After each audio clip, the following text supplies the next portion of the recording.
Hello, all of you Vainglorious wonderful people. Like every DLC before it, the GTA Online Southern San Andreas Super Sport Series DLC has vehicles that were included in the download files but have not yet been released. Today, we're going to look at all 11 of those unreleased vehicles. Up first is the only vehicle that I cannot currently modify, the Sea Sparrow. I'm using single player mods to spawn these vehicles so that I can try them out and then share them with you, but not all of the mods are updated yet. That's why I can't customize the Sea Sparrow. As soon as some other mods are updated, I'll get an updated video out. But until then, I'm really happy to finally have the Sea Sparrow coming to GTA Online. I've adored this little water-friendly chopper since back in the days of Vice City. I do seem to remember that it once had a rather anemic machine gun back then though, so I'm not sure if there's going to be one that we can add for this version or not. But even if it doesn't have any weapons, I'm glad it's going to be here soon.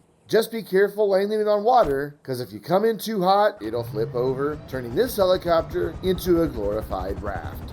What miracle did you want me to perform? Our first land vehicle is the Weeny Issi Classic. This teeny tiny car is right at home in the compacts class, and it kicks off the format for the rest of this video. I'll show you all the vehicle modifications, then give you a quick peek at a fully customized car, and then I'll take it for a quick test drive around the block. With 11 vehicles to cover, this video is going to get a little bit long. But there are timestamps in the description down below if you want to skip to a specific car. The Issi Classic is a lot of fun to drive, but you really can't expect to get anywhere in a big hurry. What it lacks in power, it more than makes up for with lively handling. With all of the weight over the front wheels, the back end loves to wiggle all over the place. My only complaint with this car was the huge missed opportunity to add a Union Jack themed livery, but oh well. The rest of the options for this car are spot on, and since it only costs $360,000, it'll bring a lot of character to your car collection.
Here for the magic touch?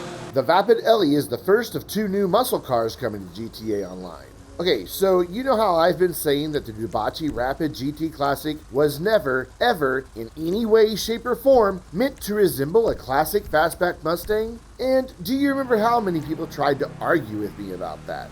Well, the Ellie will soon be here, and I just have one thing to say to all of those people who thought I was wrong.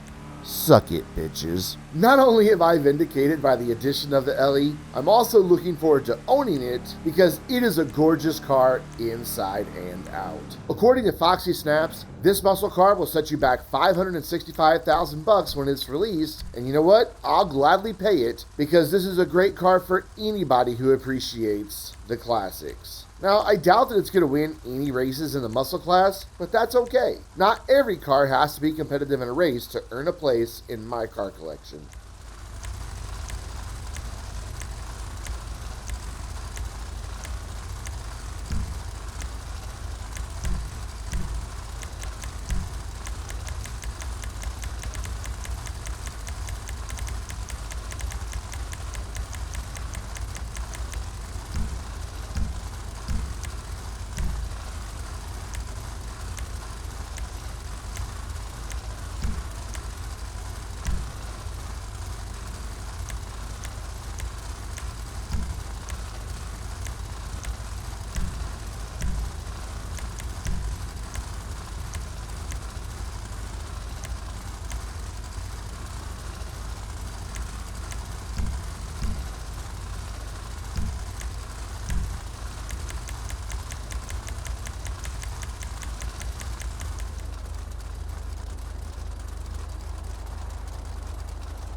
What's wrong with her now? Keeping with a Mustang theme, the Vapid Dominator GTX is up next. So we've gone from a classic Dominator to the next generation in just a few seconds. The Dominator GTX is a slick interpretation of the modern Mustang, and I think it looks and sounds pretty amazing. Speaking of the sound, who else is glad that Rockstar stayed true to the sounds of the current Dominator on this version of the car? I'm not really sure how the Dominator GTX is going to stack up when it comes to performance in the muscle class, because like all other cars from this DLC, the GTX just feels a bit off. Its handling is different from the other cars in the game, and there's just, I don't know, there's something weird about its overall performance. I'll be interested to see what sort of official lap time this car receives from Bruffy once it is finally released, but even if it's not competitive, it's still most likely going to find a home in one of my garages.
Here for the magic touch? Vapid makes a third appearance with the Caracara off-road truck that will set you back $1,775,000. As much as I love trucks in GTA Online, I'm kinda disappointed in this one.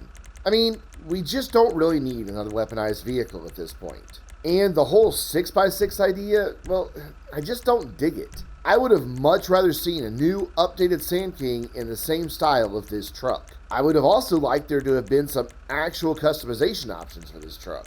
But I guess we can't always get what we want, though. The Caracara is really capable off-road. The gun does go pew-pew really well. And, I don't know, it's a truck with a gun. Again.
What miracle did you want me to perform?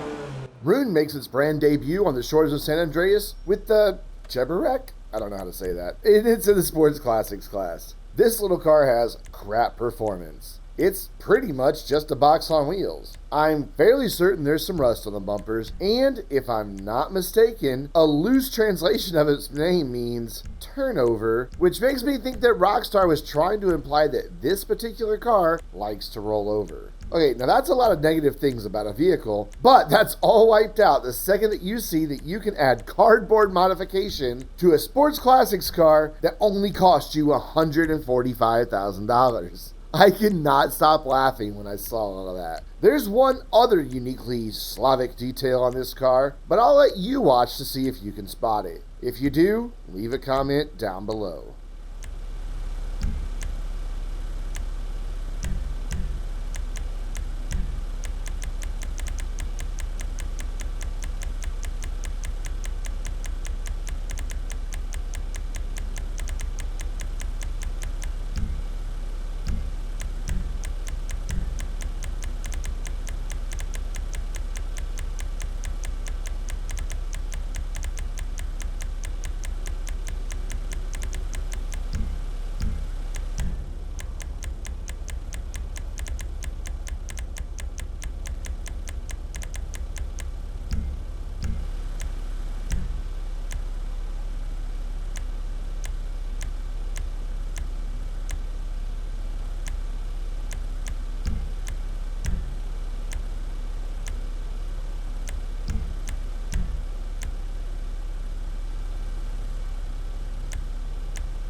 Some bad drivers, but you!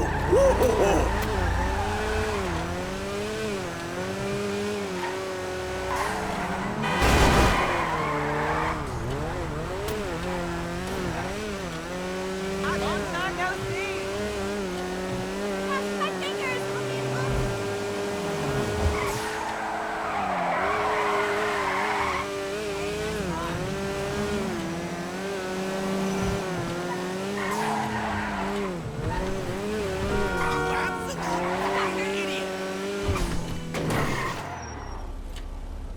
What can the best mechanic in LS do for you?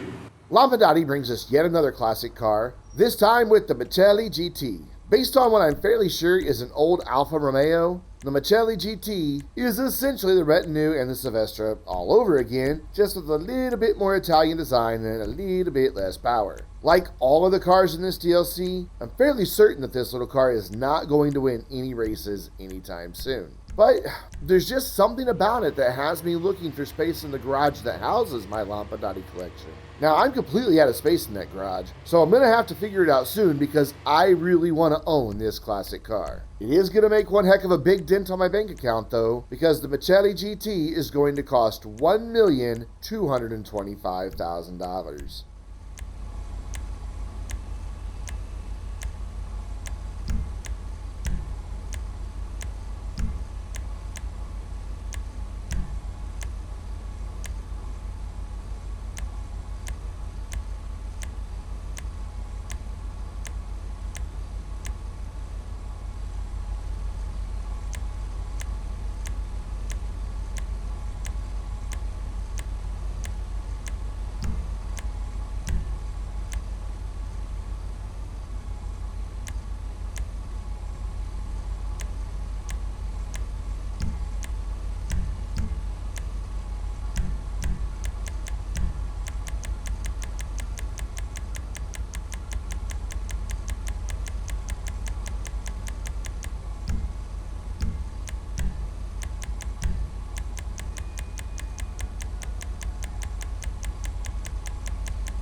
brings you in today? The Dinka Jester Classic is the third Sports Classics car from this DLC. You're looking at a car that GTA Online players have been wanting for a long time. I can't count the number of times I've heard people wishing they had the classic Jester. Now there's quite a bit that you can do with this car in terms of customization, and most of it is actually pretty cool. There are one or two odd design choices available, but hey, no car can be perfect, especially when someone at Rockstar designed it. I really enjoyed the time that I spent driving the Jester Classic today. Once I finished the footage for this video, I kept on driving around. This car is a lot of fun to just go for a cruise, and at $790,000, it's going to be a great car to pick up in GTA Online.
What's wrong with her now? The Vapid Flash GT is the only sports car in the lineup of unreleased vehicles from this DLC. This is, without any doubt, a full-on race car. I'm fairly certain it's going to be highly competitive in that mid-pack of sports cars where all the other rally-style cars live. Its rear-biased all-wheel drive keeps the Flash GT fairly steady through most cornering on and off-road. If you do manage to push it past its limit, this car is fairly easy to bring back under control. I'm really looking forward to this car's release, even though I'm not all that happy about its nearly $1.7 million asking price.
Here for the magic touch?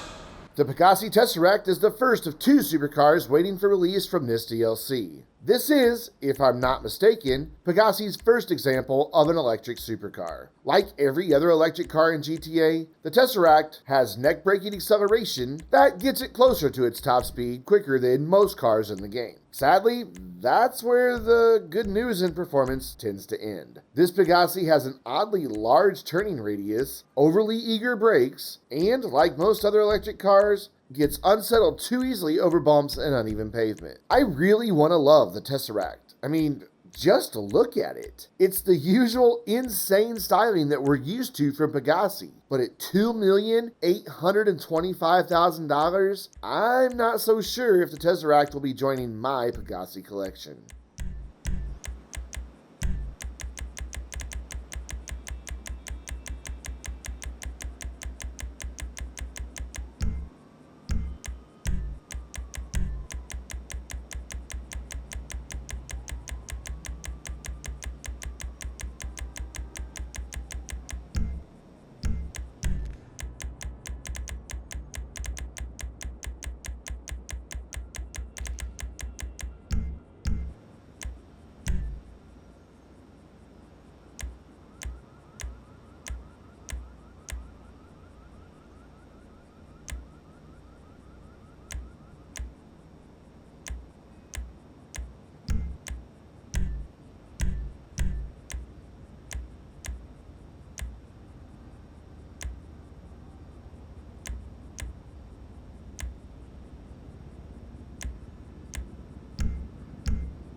You don't see me driving?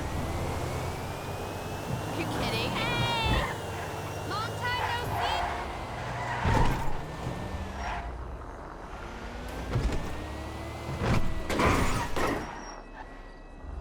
What can the best mechanic in LS do for you? And the final car that I'm covering today is the Overflod Tyrant. This supercar runs on good old-fashioned fossil fuels, but it's still gonna set you back over $2.5 million. So, is it worth it?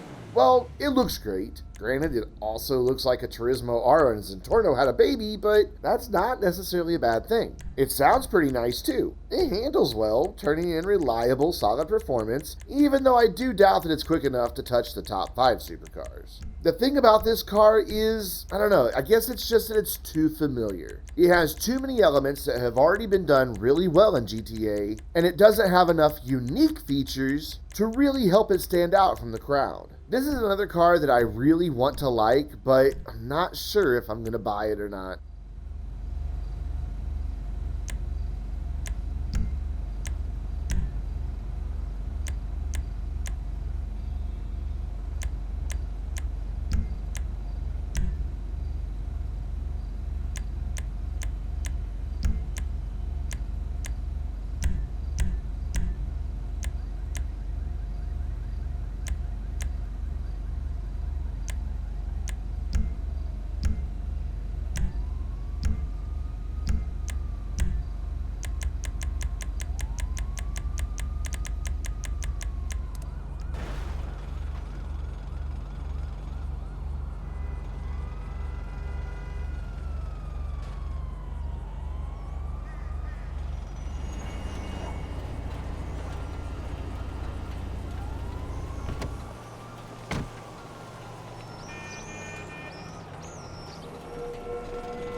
selfish prick!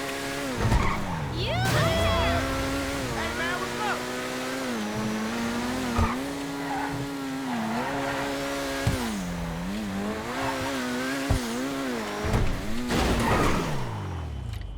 And that's going to wrap it up for this Unreleased Vehicles video.